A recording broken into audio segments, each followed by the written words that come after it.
According to Jewish tradition, a person who dies on Rosh Hashanah is known as a tzaddik, a person of great righteousness. Ruth Bader Ginsburg died on the first night of Rosh Hashanah, and she was a person of great righteousness. Even as we mourn her death, let us pick up her legacy and carry it forward. Rosh Hashanah is the Jewish New Year ushered in with prayer and ritual. One of those rituals is to dip slices of apples in honey to signify the hope of a sweet and a good new year. So even as we may feel as if the sky is falling, and I want to assure you that it is, we metaphorically must dip apples into honey to taste the sweetness, to set the hope for what is to come. For we cannot in these times, this time, settle only into despair or grief. These are times, this time is the time when we must each go deep within to find a sweetness that sits along the grief in the mourning. There's a line from the UU liturgy that's often used in memorials that says, "Give death its due, but do not let it become more than it is." And so we go on, those of us who still live, to do the ordinary and the extraordinary tasks of our lives. This morning, we simply rise and greet the day with whatever it may hold. May we find a sweetness. May we find more still to mourn, and at the same time, let life carry us forward on this day. When we celebrate the waters of our lives, let yourself be carried along in the river of its flow. Welcome to worship at the Unitarian Universalist Church in Eugene. This morning, for our Gathering of the Waters ritual and service, we will be asking you to prepare a few things at home in order to participate. You're going to need a glass of drinking water, 3 bowls of warm water, a washcloth or towel, small towel, salt, a dash of dish soap, and an open heart ready for a communal gathering. For even through smoke and distance and this strange internet communication, we are indeed coming together this morning. It's good to be together.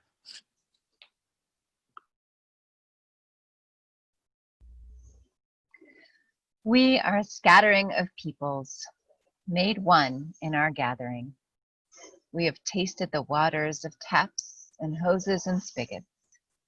Some of us remember drinking from streams, rivers, creeks, springs, and lakes before. We have splashed, swum, and played in oceans, ponds, pools. We have been misted and drenched by rains.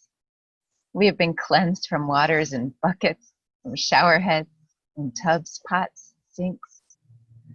We have been blessed by waters from earthen clay vessels, marking our foreheads, spilling through our fingers.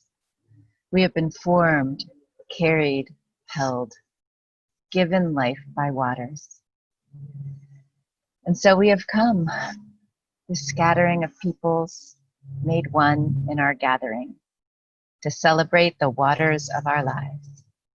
Welcome. We light this chalice to remind us that it is from deep ocean vents, the salt and heat, that it is from the condensation and gases of the cosmos we have come forth,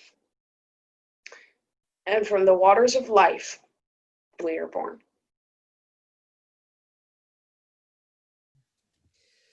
Gratitude and thanks to Mitch and to the choir members who created just an incredible piece, and for Kat for video editing, all those good things, creating such a gift for us this morning.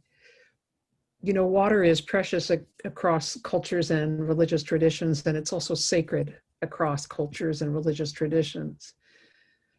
The Tao teaches us that water is a metaphor for our life path, flowing, adapting to the twists and turns and obstacles, but always moving. In the streets of India, you see Hindus ritually bathing. They believe that rivers wash away all sins, settling and setting the ashes into the Ganges for the souls to be released to go to heaven. For Buddhists, water is said to symbolize purity and clarity and calmness. Indigenous peoples honor and respect water as sacred and holy, life-sustaining. Their traditional knowledge, laws, and ways of life teach them to be responsible in caring for the sacred gift that connects all life. In Judaism, women have sacred time together in the ritual mikveh bath that leaves them cleansed and renewed. In Christianity, water is used for baptism, which marks one's entry as a believer into the faith community. As Unitarian Universalists, we not only hold water as sacred, but consider it our sacred duty to protect and restore the waters of the earth, that all may have access to clean, potable, life-sustaining water. Come, let us celebrate the waters of our lives. Well, so after that wonderful ridiculousness, part of what that transition of water that song was talking about, from water to frozen to ice, or from water to steam in the air through evaporation. It's this great cycle in this system that is a closed system, which means that water isn't created anywhere and it doesn't go anywhere. We're not exactly sure how our planet has just as much water as it does. What we do know is that much of our water is salt water in our oceans, about 97%, and that only about 3% of the water in this great closed system that we're living in is fresh water. And that fresh water is the water that flows through our taps, that we have flowing down in our rivers. And as evaporation happens and that water rises up into the sky as clouds, it's what rains down on us when the rains come. Now, it's pretty cool to think about that whole system as being closed like that it's just in one big loop. But the other really cool thing about it is that the water that we drink from our taps today is the same water that the dinosaurs were drinking. And as Jennifer said, is in fact, you could think of it as being dinosaur spit. That's what we're drinking. It's pretty, I know, it's pretty gross, but also kind of cool, isn't it? And for that reason, we have people in the world today who are dedicated to keeping that fresh water fresh and clean. Water keepers all over the world who have committed themselves to helping keep our waterways clean and clear. And in fact, here in Eugene, in the Willamette Valley, there is a group of water keepers. You can type it into your Google search and find them. And when you call them up to see how you can volunteer, you can ask them if they know that they've been drinking dinosaur spit. Thanks everybody for being here this morning. It's wonderful to be together.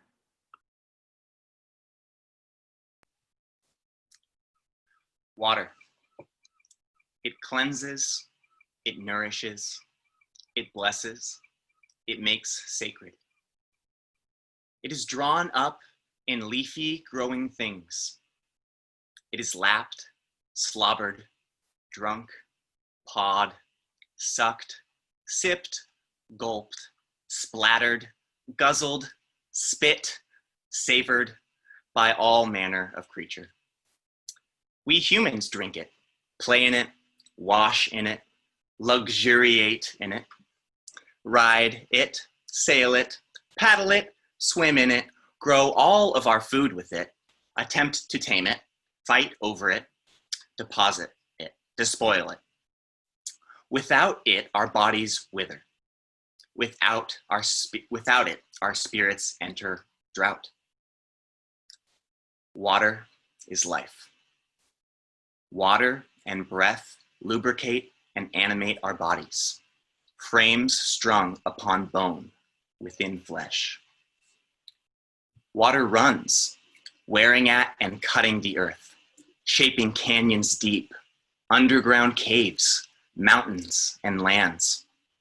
It is captured by mist and clouds, snow and ice. It teems with mysteries at depths that are yet to be explored. The sea floor blooms vents of warmth that may be the dual birthplace of life, the other being the stuff of stars. The water we splash in is the same water that extinct species splashed in. Is anything more ancient than water and its place in human lives? Water soothes and rocks and holds and cools and heals. It is powerful, surging, capable of sweeping along all in its path, taking anything and everything without warning or intent. It moves and flows onward, reuniting with other bodies of water, where it sometimes finds rest, respite, calm. None of us have been untouched by water.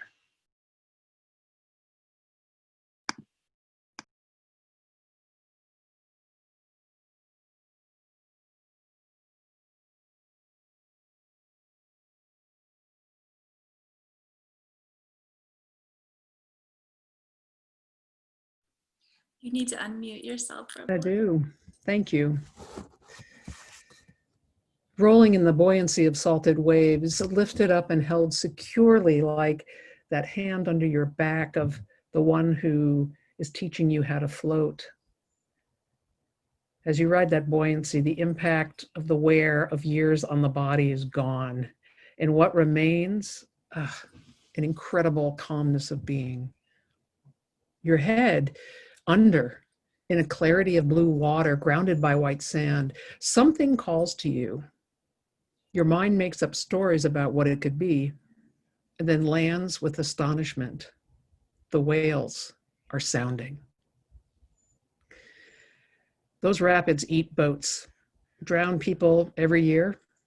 They test and tear muscles, paddling their way through the surge, the velocity and enormity of water curling in on itself, splaying over rocks and boulders, its constant movement, the white of the waves. You emerge unscathed. You look back and you offer the river not gratitude, but respect. The fog skitters over the lake's surface. The loon's mournful cry echoes out of the mist. The shoreline, grassy rock, a muted lapping of water upon land, the green of the pine reveals itself. It comes out of the night. Light seems to rise up all around, and the sun's roundness breaks the ridgeline on the mountain. Morning has come. The creek, it runs and it sings and it slips around corners and curves, invisibly making its way through earth. It's clear, it's so clear, and sometimes you grasp a reflection before it disappears. Along its banks, flowers drink and bloom, and a bird dips along the rocks. Barefoot feet find relief in the coolness and flow. Here is rest. Along our southern states, the winds push the waters to a fury that lay waste to all they lash across. Flooding sweeps up anything in its path, taking life, relocating, and rearranging the landscape. Is it smoke or is it fog? Is it fresh or is it toxic? How will it settle in our lungs? Will it suffocate? The rain we so crave is ash upon ash, burnt paint, electric wires, hazardous materials, and yes, the cremated remains of animals. So high above, it begins. The clouds gather unto themselves, turning from white to gray, and begin to let go drop after drop, down, way down, to a parched and waiting land. The drops become lines of vertical water, soaking into soil and earth, bouncing off cement and asphalt, wiggling branches, springing off leaves and needles, dousing the feathered and furry ones, drenching the fires, wetting smoke away. Have we ever been so desperate for water? So desirous of the fall and winter rains and of those gray skies that unleash themselves that sweet relief of the wash of water? We call upon the rainmakers. We call upon those who conjure, all those who pray the rains into being. Let the rains come. Let the rains come. Let the waters come and begin their healing.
When I was a seminarian, my classmates and I had the privilege of attending a class that was held entirely in Mexico.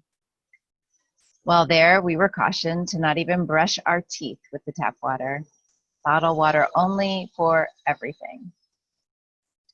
While there, we were introduced to the daily nourishment practice of the poor, the day laborers. They would work until day's end and then stop at the corner store for a liter of water and ingredients for tortillas, just exactly enough to safely nourish themselves and their families for one day with one day's wages.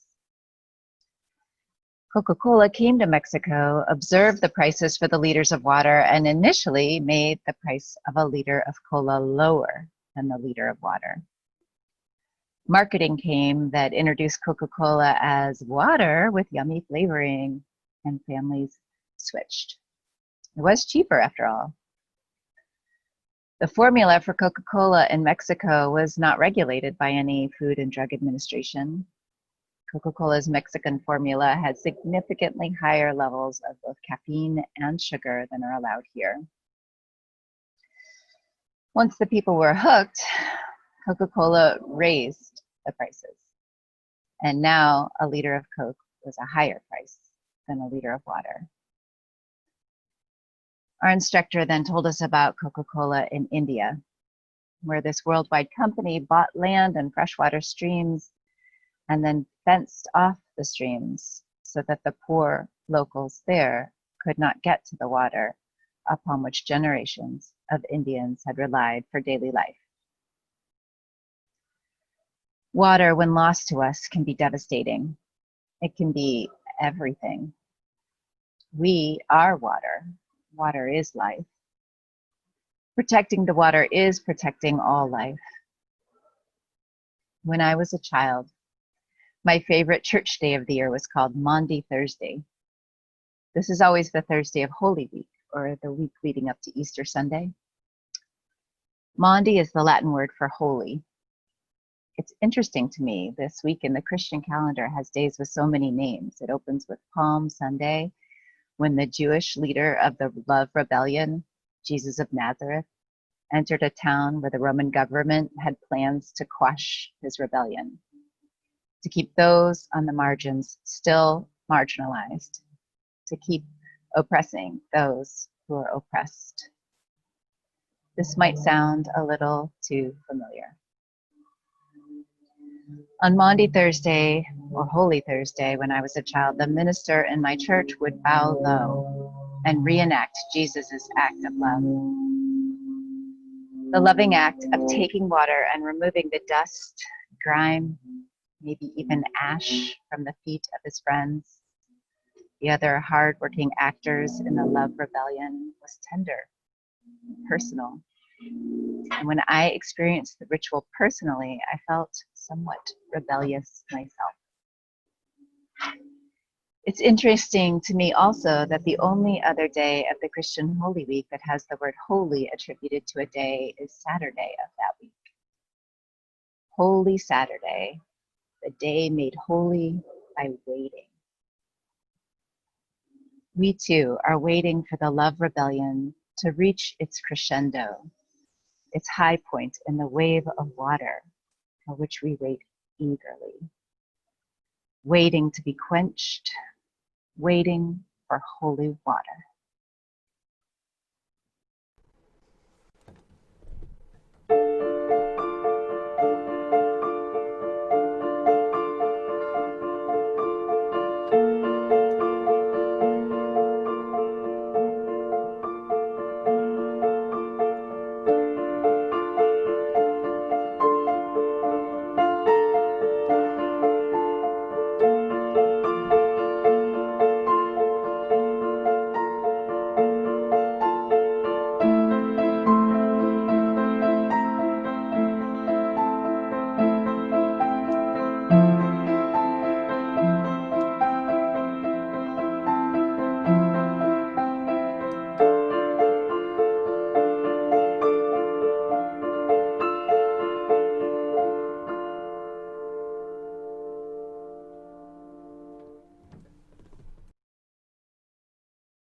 And so let this moment honor that call, that waiting, the call of us beautiful planet and our communal longing to make things right. The longing we feel for reprieve and for renewal.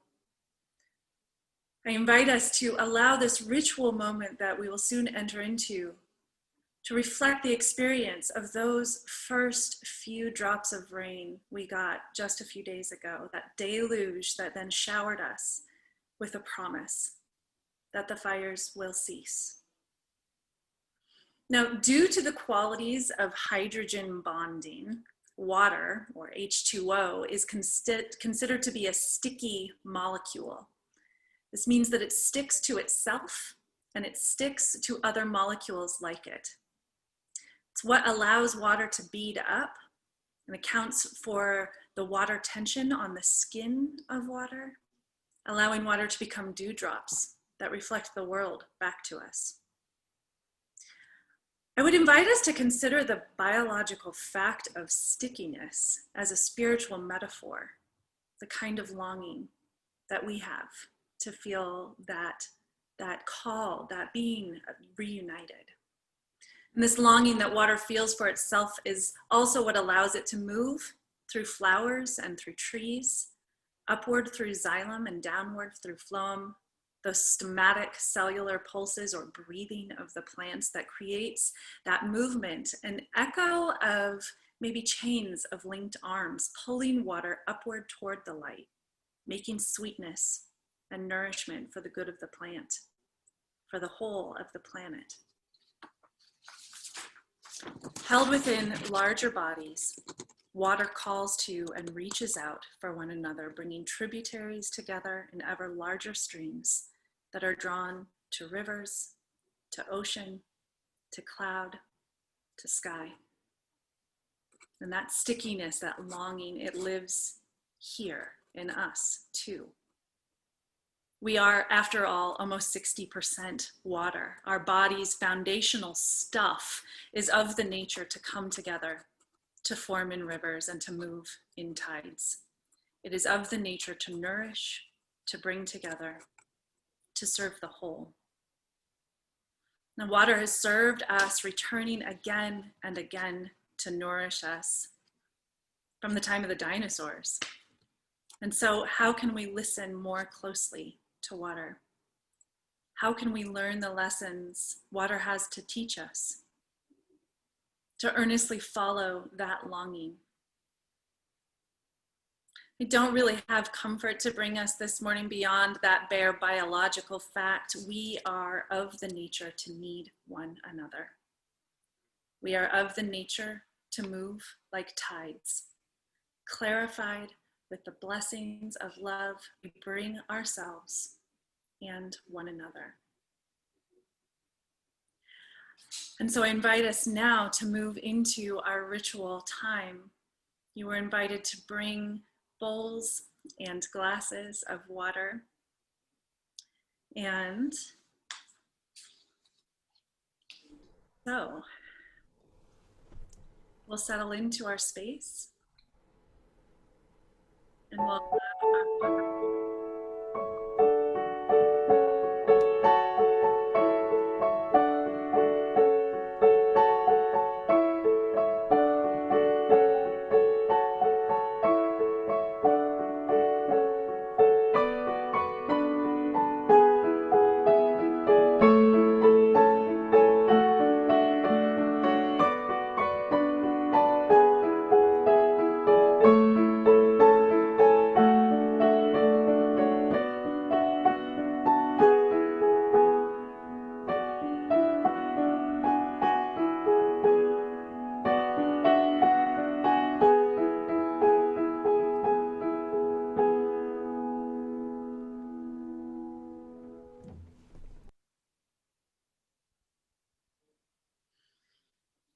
your glass of drinking water, water of thirst.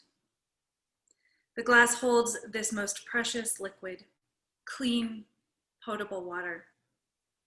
It alleviates a summer's thirst, an athlete's thirst, the earth's thirst.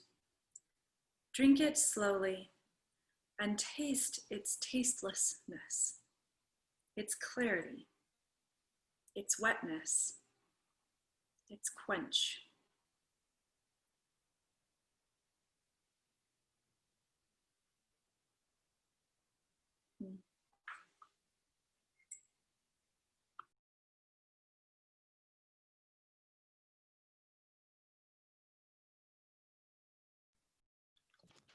Water of cleansing.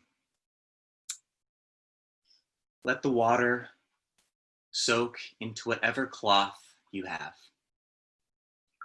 Put the cloth in the bowl of water and wring it out. Hold it in your hands and wipe them gently. Return the cloth to the water and soak it, and then wring it out again. This time, hold it against your face and let the water seep into your skin. Let whatever has settled there release itself into the cloth. Now return the cloth to the water.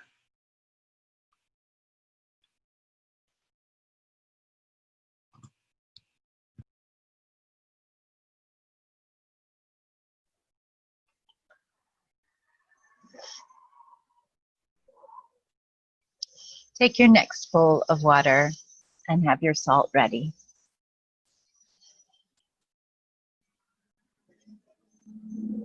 I invite you now to add salt to your water and let it settle in. We think of tears of sadness, tears of happiness, tears of pain, of relief, tears of anger and frustration, tears of grief and tears of relief. Each tear an emotion that runs itself from our eyes down our cheek. Taste the salt water, the water of our tears.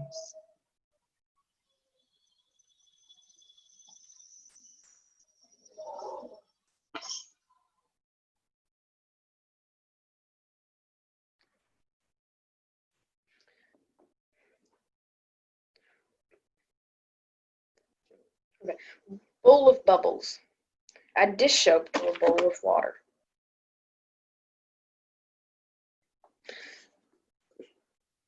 Swish it around until bubbles arise. Use your fingers and hands to splash the water to create a soap film that can be blown into bubbles.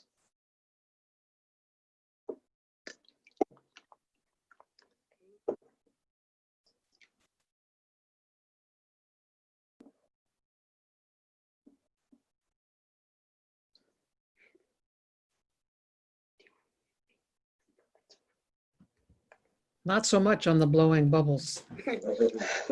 It's not Tried, but good job there, Grace, and for getting us to try and do it. Take that glass of water, either a different one than from the first or the one that you had first, and realize that the water that is in this glass or this holder, this container, is made sacred by your intention. Remember that it rises from the ocean vents of the earth's floor, from the amniotic fluid that we're held in, that we're birthed in, and it's water that rains down upon us and brings the parched back to suppleness. Water that makes its way from lips to tongue to throat, all the way down into our deepest cavities. Water that marks our foreheads, sweeps down our faces in blessing. Water that offers us renewed and renewing life. Precious, precious water. Drink from it.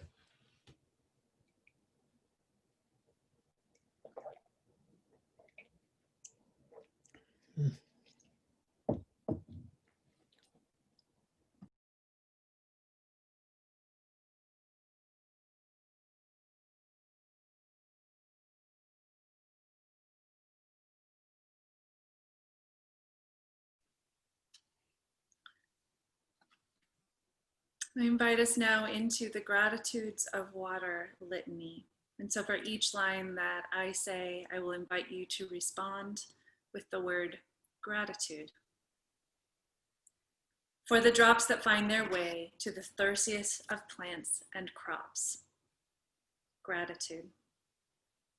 For the coolness of water on bodies simmering with heat. Gratitude. For the wet relief of water upon our lips, down our throats, bringing sweet relief. Gratitude. For the streams and seas and lakes where fish and other creatures make their home. Gratitude. For the waters that surround, carry, hold, and nourish new life within them. Gratitude. For the rains which drench a parched and wounded land. Gratitude. For the salty tears that pour uninhibited in release and liberation. Gratitude. For the relief and healing of water. Gratitude.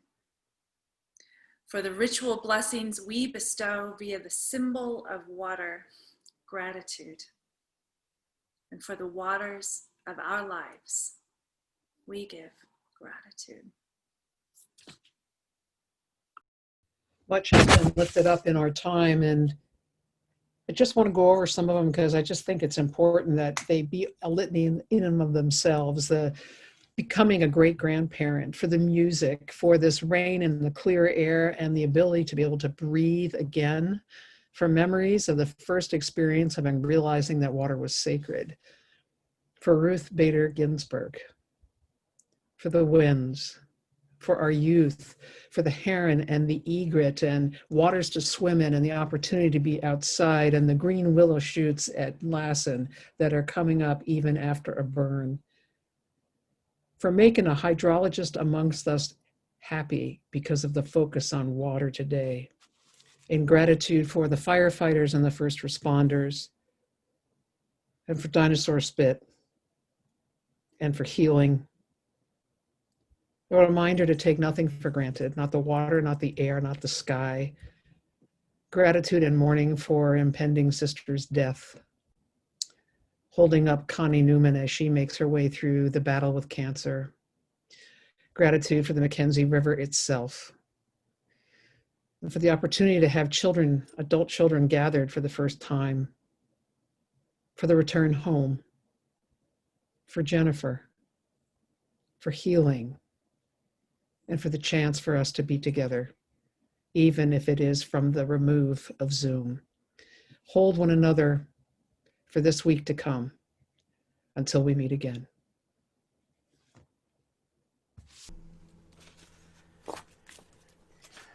May your bodies be nourished by water. May your heart's thirst be quenched by this community. May your spirits be refreshed. May you always know the power and the blessing of water.